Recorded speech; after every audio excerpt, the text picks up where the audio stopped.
அருமையான தேவ பிள்ளைகளே, கவலைப்படாதிருங்கள். நிச்சயமாக கர்த்தர் உங்கள் தலையை உயர்த்துவார், உங்களை மேன்மைப்படுத்துவார். நீங்கள் வைக்கப்பட்ட இடத்தில் தலை நிமிர்ந்து நிற்க பண்ணுவார்.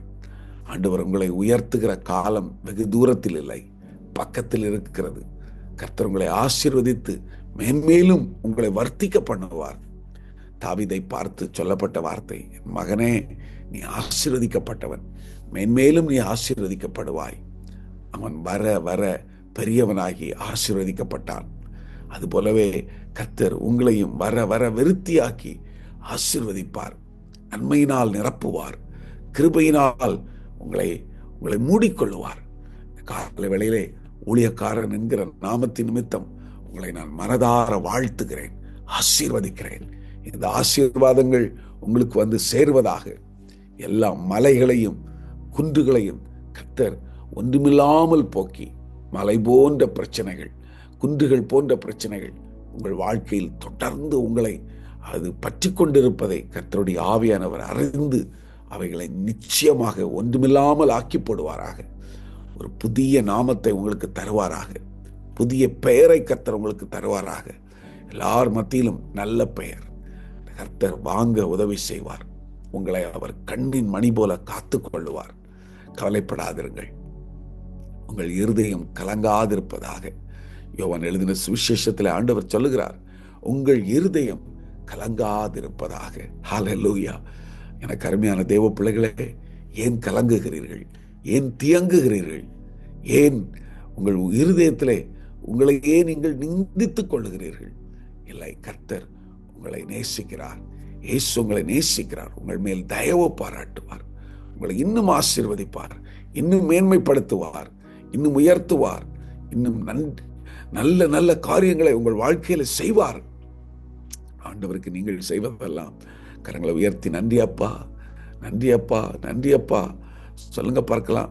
திரும்ப திரும்ப சொல்லுங்க இந்த வார்த்தையை, நன்றி அப்பா, நன்றி டாடி, நன்றி டாடி. எங்களோடு இடைப்படுகிற வார்த்தைகளுக்காக நன்றி, இடைப்படுகிற வார்த்தைகளுக்காக நன்றி.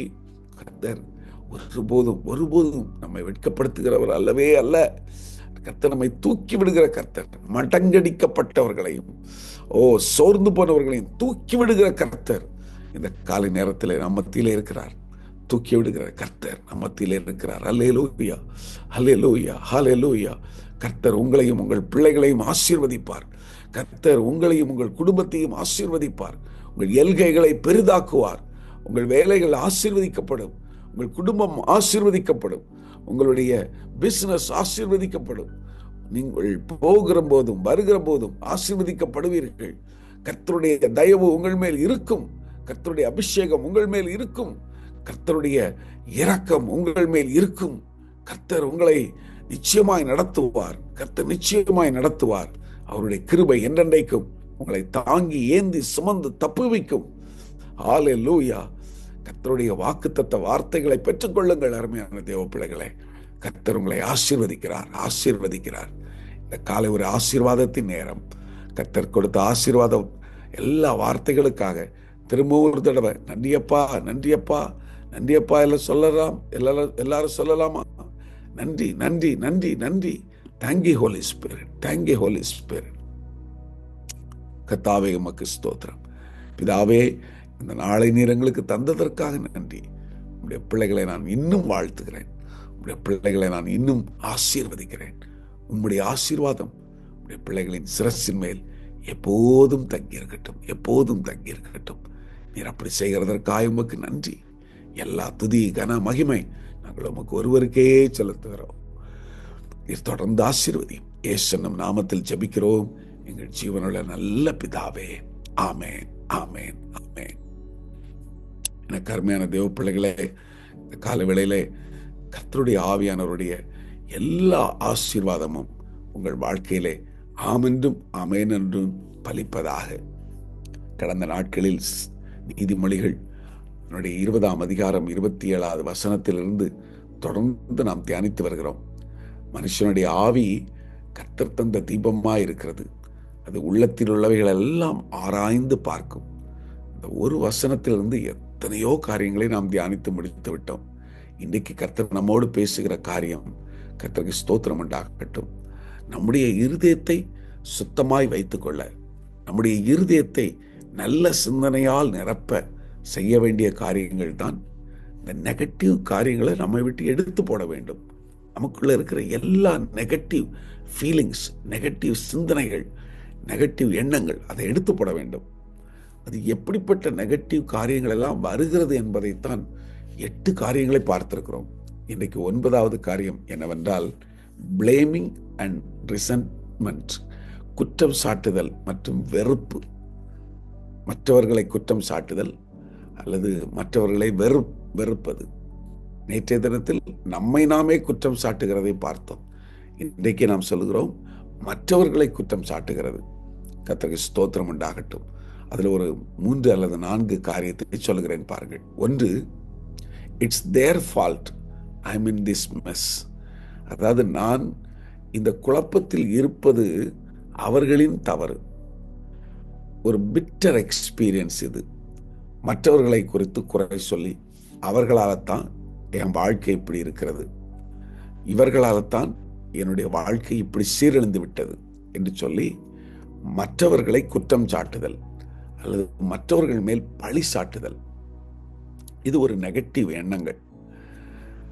சில நேரங்களில் நம்முடைய வாழ்க்கை இப்படி மெஸ்ஸப்பா இருக்கிறதற்கு காரணம் சிலராக இருக்கலாம். சிலர் உங்கள் வாழ்க்கையில விளையாண்டிருக்கலாம். சிலர் சொல்லுவாங்க, என் வாழ்க்கையை விளையாண்டுட்டாங்க, என் வாழ்க்கையை சீரழிச்சிட்டாங்க அப்படிங்கிற மாதிரி உங்களுக்கு தோன்றும்.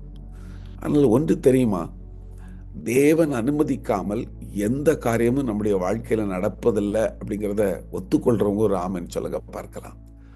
தேவன் அனுமதிக்காமல் எந்த காரியமும் நம்ம வாழ்க்கையில் நடப்பதில்லை. ஏனென்றால் நீங்களும் நானும் தேவனுடைய இரத்தத்தினால் கழுவப்பட்ட பிள்ளைகள், தேவனால் தெரிந்து கொள்ளப்பட்டவர்கள், தேவனால் பிரித்தெடுக்கப்பட்டவர்கள்.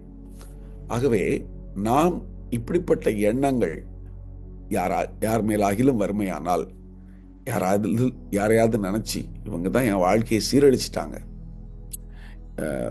குறிப்பா இது கணவன் மனைவிக்குள்ள அடிக்கடி இந்த வார்த்தைகள் வரும். உங்களால் தான் என் வாழ்க்கை சீரழிஞ்சு போச்சு, ஒன்னால தான் என் வாழ்க்கை சீரழிஞ்சு போச்சு. சிலர் தன்னுடைய பாஸை பார்த்து சொல்லுவாங்க, சிலர் நண்பனை பார்த்து சொல்லுவாங்க. ஆனால் வேத வசனம் என்ன தெரியுமா சொல்லுது? எபேசியர் 4ஆம் அதிகாரம் 31ஆம் அதிகாரம் 32ஆம் வசனம். இந்த வசனத்தை தயவுசெய்து எல்லாரும் உங்களுடைய வேத புஸ்தகத்தை திறந்து பாருங்கள். இப்பொழுது இந்த வசனம் உங்களோடு பேசும். எபேசியர் 4ஆம் அதிகாரம் 31, 32. எபிசியன்ஸ் சாப்டர் 4 verses 31 and 32.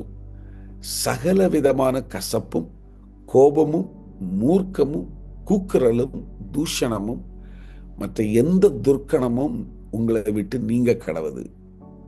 ஹல்லேலூயா. சகலவித கசப்பு, அந்த பிட்டர் ஃபீலிங், யார் மேலேயாச்சும் நமக்கு அப்படி இருக்குமே, ஆனால் இவங்களால தான் இப்படி ஆயிடுச்சு அப்படிங்கிற மாதிரி ஒரு ஃபீலிங் இருந்தா அது பிட்டர், கசப்பு எண்ணத்தை நம்ம இருதயத்தில் வைத்திருப்பதாக அர்த்தம். அப்புறம் அதனால்தான் அந்த கோபம், மூர்க்கம், தூஷணம், இந்த துர்க்கணம் எல்லாம் நமக்குள்ள வருது. அப்ப அதை எடுத்து போடணும் அப்படின்னா அடுத்த வசனம் பேசுகிறது பாருங்கள். ஒருவருக்கொருவர் தயவாயும் மன உருக்கமாயும் இருந்து கிறிஸ்துவுக்குள் தேவன் உங்களை மன்னித்தது போல நீங்களும் ஒருவருக்கொருவர் மன்னியுங்கள்.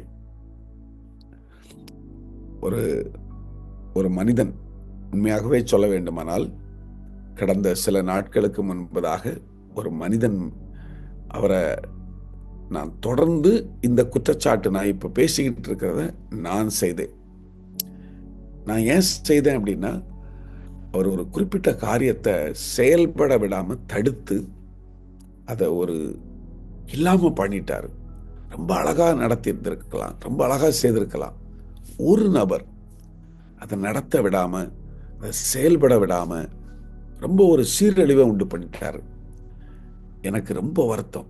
நான் யார் கேட்டாலும் அந்த ஆளால் தான் இப்படி ஆகி போச்சுது, அவர் தான் இப்படி செஞ்சிட்டாரு, அவரால் தான் இப்படி ஆகி போச்சுது அப்படின்னு திரும்ப திரும்ப யார் என்ன கேட்டாலும் சொல்லிக்கிட்டே இருந்து ஆவியானவர் என்னோடு பேசினார். அது தவறு, அப்படி பேசக்கூடாது, நான் அனுமதிக்காமல் இது இப்படி நடக்காது. நான் ஒரு திட்டத்தை வைத்திருக்கிறேன், நான் ஒரு சித்தத்தை வைத்திருக்கிறேன். அதை பேசின போது, கர்த்தர் என்னோடு பேசின போது அவருக்கு ஃபோன் பண்ணி, நான் உங்களை மீட் பண்ண விரும்புகிறேன். ஒரு காஃபி ஷாப்பில் 2 பேரும் மீட் பண்ணோம். இப்போ நீங்கள் செய்தது எதற்காக செய்தீங்களோ எனக்கு தெரியாது. இதனால எனக்குள்ள உங்கள் மேலே ஒரு பெரிய கசப்பு இருந்துச்சு. இது நடந்தது இப்பொழுது 1 மாதத்திற்கு முன்பதாக. அவங்கள கூப்பிட்டு நான் உட்கார வச்சு பேசினேன். எனக்கு உங்கள் மேலே ஒரு கசப்பு இருந்துச்சு. காரணம், இந்த ஒரு காரியத்தை செயல்பட விடாமல் நீங்கள் தான் தடுத்தீங்க. ஆகையினால எனக்கு கசப்பு. அப்போ அவரும் அதை புரிந்து கொண்டு, இணக்கமான ஒரு கிறிஸ்துவுக்குள் ஒரு நல்ல ஒரு சுபாவம் எங்கள் 2 பேருக்குள்ளேயும் வர கர்த்தர் உதவி செய்தார். பாருங்க, அதற்கு பிறகு யாராயிலும் அதை குறித்து கேட்டால், என் தேவன் அனுமதிக்காமல் எதுவும் நடக்காது என்கிற வார்த்தை வந்தபோது அது மனசுல ஒரு பேரானந்தத்தையும் சந்தோஷத்தையும் கொண்டு வருகிறது. யாரையாயிலும் நீங்க அல்லது நாம குற்றம் சாட்டினால் அந்த குற்றம் சாட்டுகிற நபரோடு கூட ஒப்புரவாகிவிட வேண்டும். நீங்கள் ஒருபோதும் யாரையும் குற்றம் சாட்டக்கூடாது. நம்ம எல்லாவற்றுக்கும் தேவனை சார்ந்து வாழுகிறோம் அல்லவா? நாம் தேவனை சார்ந்து வாழுகிறபடினால் நமக்கு எது நடந்தாலும் தேவன் நன்மையாகத்தான் மாற்றுவார். அதுதான் என்னுடைய நெக்ஸ்ட் பாயிண்ட் என்ன தெரியுமா? அவர்கள் என் வாழ்க்கையை சீரழித்து விட்டார்கள் அப்படிங்கிற சத்தம் நமக்குள்ள இருந்து வரும். சில நேரம் இவங்க என் வாழ்க்கையை சீரழிச்சவங்க. நான் ஒரு சில நாட்களுக்கு முன்பு ஒரு சகோதரியின் இடத்தில் பேசி கொண்டிருந்தேன். அவர்கள் அவருடைய வாழ்க்கை சரித்திரத்தை சொல்லிட்டு வந்தாங்க. சொல்லிட்டு சொன்னாங்க, என் வாழ்க்கையை சீரழிச்சிட்டாங்க பாஸ்டர். அது கேட்க கொஞ்சம் அப்படித்தான் இருந்துச்சு. அப்படி பண்ணிட்டாங்களோ அப்படிங்கிற மாதிரி. ஆனால் அப்பவே ஆவியானவர் என்னிடத்துல பேசினார். ஆதியாகமம் 50:20. யோசேப்பு எத்தனை முறை சொல்லியிருந்திருப்பான், எங்கள் அண்ணங்க என்னைய சீரழிச்சிட்டாங்க, என்னை குழியில தூக்கி போட்டு என்னை சீரழிச்சிட்டாங்க, என்னை விட்டு போட்டுட்டாங்க, அந்த அம்மா என்னைய என் ட்ரெஸ்ஸை உருவி என்னைய சீரழிச்சிருச்சு, யாரெல்லாம் குற்றம் சாட்டியிருப்பான். ஆனால் ஒரு கட்டம் வரும்போது யோசேப்பே சொல்கிறான், நீங்கள் எனக்கு தீமை செய்ய நினைத்தீர்கள், ஆனால் தேவனோ இப்பொழுது நடந்து வருகிறபடி அது வெகு ஜனங்களை உயிரோடு காக்கும்படி அதை நன்மையாக முடிய பண்ணினார். ஆதியாகமம் 50:20. நீங்க யாரையாவது பத்தி இவங்க என் வாழ்க்கையை சீரழிச்சிட்டாங்க, நீங்க இவங்க என் வாழ்க்கையை ஒன்றும் இல்லாமல் பண்ணிட்டாங்க அப்படின்னு யோசிக்கிறீங்களா? அந்த சிந்தனையை விடுங்க. ஆண்டவர் சொல்லுவார், அதை நன்மையாக மாற்றி தருவேன் என்று சொல்லி. அந்த சிந்தனைக்கு இடம் கொடுக்காதிருங்கள், அந்த எண்ணத்திற்கு இடம் கொடுக்காதிருங்கள். நம்முடைய வாழ்க்கையில நம்ம அநேக மனிதர்களை இப்படி சந்தித்திருப்போம். நம்ம வாழ்க்கையை சீரழிக்கிற மாதிரி காரியத்தை செய்திருப்பாங்க. நமக்கு விரோதமாக போட்டி போட்டு நம்ம வாழ்க்கையை ஒன்றும் இல்லாமல் பண்ணியிருப்பாங்க. நம்மளை முன்னேற விடாமல் தடுத்திருப்பாங்க. நம்ம சபித்திருப்பாங்க. செயல்பட விடாதபடிக்கு நமக்கு பின்னாடி நின்று பிடிச்சு இழுத்திருப்பாங்க. அவங்க மேலே நமக்கு எந்த கசப்பும் கோபமும் வரக்கூடாது. நாம் சொல்லணும், நீங்கள் என்ன வேணாலும் பண்ணிக்கொள்ளுங்க, எண்ட் ஆஃப் த டே தேவன் நன்மையாகவே முடிய பண்ணுவார். யார் என்ன பண்ணாலும் சரி, என்னதான் உங்களுக்கு அவங்க சுத்தி என்ன வேணாலும் செய்யட்டும், நீங்க இரத்தத்தினால கழுவப்பட்ட பிள்ளைகள் மட்டுமல்ல, முத்தரிக்கப்பட்டவர்கள். தேவனால் இதை நான் சொல்லும் போதே கர்த்தருடைய அபிஷேகம் இறங்குகிறத நான் பார்க்கிறேன். கர்த்தருடைய ஆவியானவர் உங்களை தொடுகிறத நான் பார்க்கிறேன். நீங்க தேவனால் தெரிந்து கொள்ளப்பட்ட ஆசாரிய கூட்டம், லேவியர்கள். கர்த்தர் உங்களை பார்த்து சொல்கிறார், மகனே மகளே, யார் என்ன பண்ணாலும் கவலைப்படாத, நான் அதை நன்மையாக முடிய பண்ணுவேன். அவங்க சீரழிச்சிட்டாங்கன்னு சொல்லி குற்றம் சாட்டுறதை விட்டுட்டு, தேவன் என் வாழ்க்கையில் அனுமதித்திருக்கிறார், நான் கடந்து போகிறேன், இதையும் கடந்து வருவேன் அப்படின்னு சொல்லி பாருங்க. கர்த்தர் உங்களுக்கு உதவி செய்வார். இன்னைக்கு நடக்கிற இந்த காரியத்தை நினைச்சு நீங்க சந்தோஷப்படுவீங்க. ஒரு நாள் தேவன் இதையும் என்னை கடந்து வர பண்ணினார், தீயையும் தண்ணீரையும் கடந்து வந்தேன் அப்படின்னு நின்று நீங்க சாட்சி சொல்ல ஏசப்பா உங்களுக்கு உதவி செய்வார். கர்த்தரனோடு பேசுகிறார் என்று சொல்லுகிறவர்கள் கரங்களை உயர்த்தி ஆமேன் சொல்லுங்கள் பார்க்கலாம். கர்த்தர் உங்களை நிச்சயமாய் நடத்துவார். அருமையான தேவ பிள்ளைகளே, மூன்றாவது இன்னொரு வார்த்தை நமக்குள்ள, இந்த 2 வரும்போதும் மூணாவது இப்படி ஒரு வார்த்தை வரும், நான் ஏன் அவங்கள மன்னிக்கணும், நான் மன்னிக்கவே மாட்டேன். யாரையாவது அப்படி மன்னிக்க முடியாம இருக்குதா? இந்த வார்த்தை நமக்குள்ள வருதா? நான் ஏன் அவங்கள மன்னிக்கணும்? அவங்க என் வாழ்க்கையை சீரழிச்சிட்டாங்க. நான் ஏன் அவங்கள மன்னிக்கணும்? அவங்க என் வாழ்க்கையை வெறுத்து போக பண்ணிட்டாங்க. அவங்க எனக்கு இப்படி செஞ்சுட்டாங்க, என்னைய நாசம் பண்ணிட்டாங்க, நான் அவங்கள மன்னிக்கவே மாட்டேன். இந்த வார்த்தை நமக்குள்ள வருதா? கர்த்தருக்கு ஸ்தோத்திரம் உண்டாகட்டும்.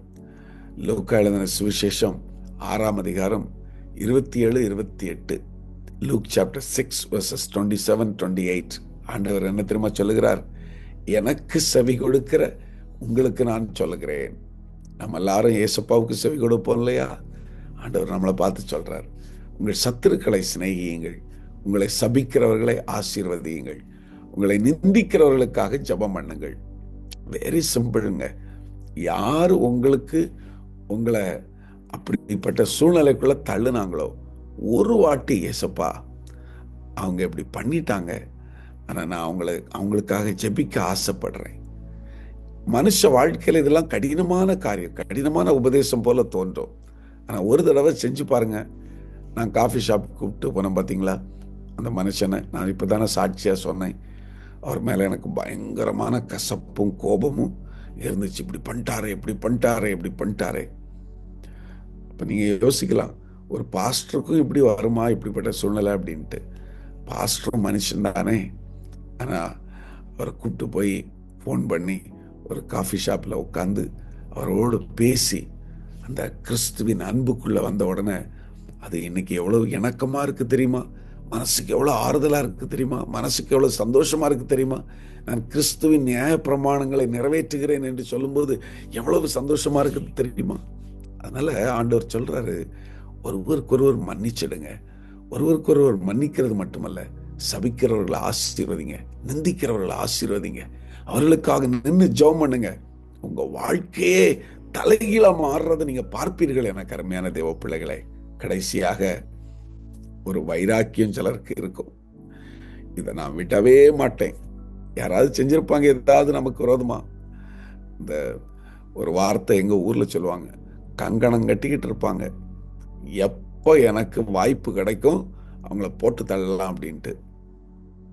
சிலரெல்லாம் வேற மாதிரி போட்டு தள்ளிடுறாங்க. ஆவிக்குரிய பிள்ளைகள் வேற விதமா போட்டு தள்ளுறாங்க. நம்ம அப்படி இல்லை. போட்டு தள்ளணும் அந்த மாதிரி சிந்தனை வருதுன்னா அது நெகட்டிவ் சிந்தனை, பிசாசின் சிந்தனை. அப்படி வரக்கூடாது நமக்குள்ள. கர்த்தருக்கு ஸ்தோத்திரம். நாம வேதம் நமக்கு என்ன கற்றுக் கொடுக்கிறது தெரியுமா? பின்னானவைகளை மறந்து முன்னானவைகளை நாடி கிறிஸ்து இயேசுவுக்குள் தேவன் அழைத்த பரம அழைப்பின் பந்தய பொருளுக்காக லக்கை நோக்கி தொடர்கிறேன். அப்போஸ்தலனாகிய பவுல் சொல்றாரு. பிலிப்பியர் 3ஆம் அதிகாரம் 13, 14. பிலிப்பியர் 3, 13, 14. எவ்வளவு அழகா சொல்றாரு பாருங்க. பின்னானவைகளை மறந்து. என்னைக்கோ ஒருத்தர் ஏதோ ஒன்று பண்ணியிருப்பாரு நமக்கு விரோதமா, அதை பிடிச்சு வச்சுட்டு நான் விட்டவே மாட்டேன் அப்படின்னு நினைச்சோம் அப்படின்னா, ஆண்டவர் சொல்றாரு, இல்ல இல்ல இல்ல, நீ மறக்கணும் மகனே, நீ மறக்கணும் மகளே. அதை மறந்துட்டு நீ முன்னுக்கு பார்க்கணும். உனக்காக முன்னுக்கு பெரிய ஆசீர்வாதத்தை ஆண்டவர் வச்சிருக்கிறாரு. அதை விட்டுவிட்டு நீ பின்னாடி உள்ளதையே யோசிச்சுட்டு இருந்தா. என்னுடைய நண்பர் ஒருத்தர் அவருக்கு விரோதமா ஒரு சின்ன காரியத்தை செஞ்சிட்டார். அது ஒரு சின்ன காரியம்தான். ஆனா அதை விடவே மாட்டேன் அப்படின்ட்டு எப்போதும் அதுக்காக ஆட்களை சேர்ப்பாரு. அதுக்காக ஆட்களை சேர்த்து அவருக்கு விரோதமா பேச வைப்பாரு. அவருக்கு விரோதமா ஏதோ ஒன்று பண்ணிக்கிட்டே இருப்பார். நான் கண்கூடா பார்த்தேன். அந்த செஞ்ச மனுஷன் மன்னிப்பு ஆண்டவர்கிட்ட கேட்டு, ஆண்டவரே என்னை மன்னிச்சிருங்கப்பா, நான் தப்பு பண்ணிட்டேன் அப்படின்னு ஆண்டவரோட ஒப்புரவாகி அவரு சூப்பரா முன்னாடி போயிட்டே இருக்கிறாரு. இவர் விடவே மாட்டேன் அங்கேயே நின்றுட்டு இருக்கிறாரு. இதுதான் வாழ்க்கையில கற்றுக்கொள்ள வேண்டிய ஒரு பெரிய பாடம். நீங்க யாரையும் நான் விட மாட்டேன் அப்படின்னா நீங்க அங்கேயே நிற்பீங்க. செஞ்சவர் மன்னிப்பு கேட்டு அவர் எங்கேயோ போயிடுவாரு, அவர் ஆசீர்வாதமா போயிடுவாரு. அதனால யாரையும் மனசுக்குள்ள வச்சு நான் விட மாட்டேன், அவங்க எனக்கு இப்படி பண்ணிட்டாங்க, துரோகம் பண்ணிட்டாங்க, என்னைய கெடுத்துட்டாங்க, அவங்க அப்படின்னு பழிய போட்டு அதை மனசுக்குள்ள அப்படியே உறுதியா பிடிச்சிக்கிட்டு இருக்கக்கூடாது. நாம செய்ய வேண்டியதெல்லாம், நான் மன்னிச்சிட்டேன்ப்பா, நான் பின்னானவைகளை மறந்துட்டேன். மறக்கணும், சிலர் சொல்லுவாங்க, மறக்கவே முடியலையே, அவ்வளோ பெரிய காரியத்தை செஞ்சுட்டாங்களே. இயேசுவை சிலுவையில் அடிச்சதை விடவா பெரிய காரியத்தை நமக்கு செஞ்சுட்டாங்க? இயேசுவை காரி துப்புனதை விடவா பெரிய காரியத்தை நமக்கு செஞ்சுட்டாங்க? இயேசுவை முள்முடியினால அடிச்சதை விடவா நமக்கு பெரிய காரியத்தை செஞ்சுட்டாங்க? மன்னிச்சிடலாமே, மறந்துடலாமே. அதைத்தானே ஏசப்பா சொல்றாரு, பின்னானவைகளை மறந்துரு, மறக்க முயற்சி பண்ணு, அதுக்காக ஜெபம் பண்ணு. அதை விட்டுட்டு முன்னானவைகளை, உங்களுக்கு முன்னுக்கு ஏசப்பா ஒரு பெரிய பரம பந்தய பொருளை வச்சிருக்கிறாரு. பந்தய பொருள்னா என்ன? நீங்க ஒரு இடத்துல வரும்போது, கர்த்தருக்கு ஸ்தோத்திரம், ஆண்டவர் உங்களுக்கு ஒரு பெரிய ரிவார்டை வச்சிருக்கிறாரு. கர்த்தர் ஒரு பெரிய ரிவார்டு வச்சிருக்கிறாரு. ஹல்லேலூயா. இந்த உலகம் அவார்டு வச்சிருக்குது, ஆண்டவர் நமக்கு ரிவார்டு வச்சிருக்கிறாரு. கர்த்தருக்கு ஸ்தோத்திரம். அந்த ரிவார்டை பெற்றுக்கொள்வதற்கு ஓடணும், நிற்கக்கூடாது. அதையே நினைச்சுக்கிட்டு நிற்கக்கூடாது, ஓடணும், ஓடிட்டே இருக்கணும். அதை நினைச்சு அங்கேயே நிற்காதீங்க, முன்னுக்கு போங்க. எத்தனை பேர் கர்த்தருடைய ஆவியானவர் என்னோடு பேசியிருக்கிறார், நான் விட்டுறேன், எனக்கு நடந்த கசப்பான அனுபவங்களை விட்டுறேன் அப்படின்னு சொல்றவங்கலாம் கரங்களை உயர்த்தி ஒரு ஆமேன்னு சொல்லுங்க பார்க்கலாம். வாழ்க்கையை கர்த்தர் மாற்ற போகிறார். இந்த நாள் அநேகருடைய வாழ்க்கையில மாற்றம் பெறுகிற நாளாய் கர்த்தர் மாற்றுகிறார். பெற்றுக்கொள்ளுங்கள் இந்த ஆசீர்வாதங்களை, பெற்றுக்கொள்ளுங்கள் இந்த நன்மையான ஈவுகளை, பெற்றுக்கொள்ளுங்கள் இந்த கிருபைகளை. கர்த்தர் இன்றைக்கு மட்டுமல்ல, எல்லா நாளையும் உங்களுக்கு ஆசீர்வாதமாய் மாற்றுவார். கர்த்தர் என்னோடு பேசியிருக்கிறார், என்னை ஒப்பு கொடுக்கிறேன் என்று சொல்லுகிறவர்கள் கரங்கூப்பி ஆண்டவரிடத்துல, அப்பா என்னை நான் ஒப்பு கொடுக்குறேன்ப்பா சொல்லுங்க பார்க்கலாம். நான் ஒப்பு கொடுக்குறேன் டாடி. உண்மைதான், இன்றைக்கு கேட்ட வார்த்தைகள் சத்தியம். நான் ஒப்பு கொடுக்கிறேன், முழுவதுமா ஒப்பு கொடுக்கிறேன் சொல்லுங்கள். ஏசப்பா உங்க வாழ்க்கையை மாற்றுவார், உங்கள் பிள்ளைகள் வாழ்க்கையை மாற்றுவார், ஒரு பிள்ளைகளுக்கு வேண்டிய நன்மைகளை கர்த்தர் செய்து தருவார். இயேசுவின் நாமத்தினால் அப்பா, எங்களோடு நீர் பேசின வார்த்தைகளுக்காக நன்றி தகப்பனே. எங்களை தாழ்த்தி வெறுமையாக்கி உங்களுடைய கரத்தில் ஒப்பு கொடுக்கிறோம். ஏசப்பா, நாங்கள் மற்றவர்கள் மேல பழிய போடுவதை விட்டுவிட்டு, ஏசப்பா எது அனுமதித்தாலும் நன்மையாகவே மாற பண்ணுவார் என்று நாங்கள் நினைக்க எங்களுக்கு உதவி செய்யும். எங்களோடு பேசின வார்த்தைகளுக்காக நன்றி அப்பா, நன்றி. விசேஷமாய் நாளை தினத்தில் நடக்கிற ஆராதனைக்காக ஜெபிக்கிறோம். உலகமெங்கிலும் எல்லா திருச்சபைகளிலும் நடக்கிற ஆராதனை கர்த்தர் நீர் ஏற்றுக்கொள்ளும். உம்முடைய பரிசுத்த நாமம் உயர்த்தப்படட்டும். துதி கன மகிமை உமக்கு தருகிறோம். உம்முடைய பிள்ளைகளை நான் மனதார வாழ்த்தி ஆசீர்வதிக்கிறேன். இயேசு என்னும் நாமத்தில் எல்லாவற்றையும் வேண்டி ஜெபிக்கிறோம் எங்கள் ஜீவனுள்ள நல்ல பிதாவே, ஆமேன். என் ஆத்துமாவே கர்த்தரை ஸ்தோத்ரி, என் முழுவதுமே பரிசுத்த நாமத்தை ஸ்தோத்ரி. என் ஆத்துமாவே கர்த்தரை ஸ்தோத்ரி, கர்த்தர் செய்த சகல உபகாரங்களையும் மறவாதே. ஆமேன், ஆமேன்.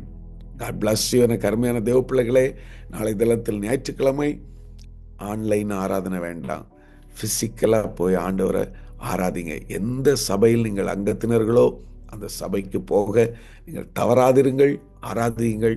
கர்த்தர் உங்களை நிச்சயமாய் மேன்மைப்படுத்துவார். வாலாக்காமல் தலையாக்குவார், கீழாக்காமல் மேலாக்குவார். மறுபடியும் திங்கட்கிழமை காலை சந்திக்கலாம். அதுவரைக்கும் கர்த்தர் கிருபை உங்களை தாங்கட்டும். Have a good day. Bye bye.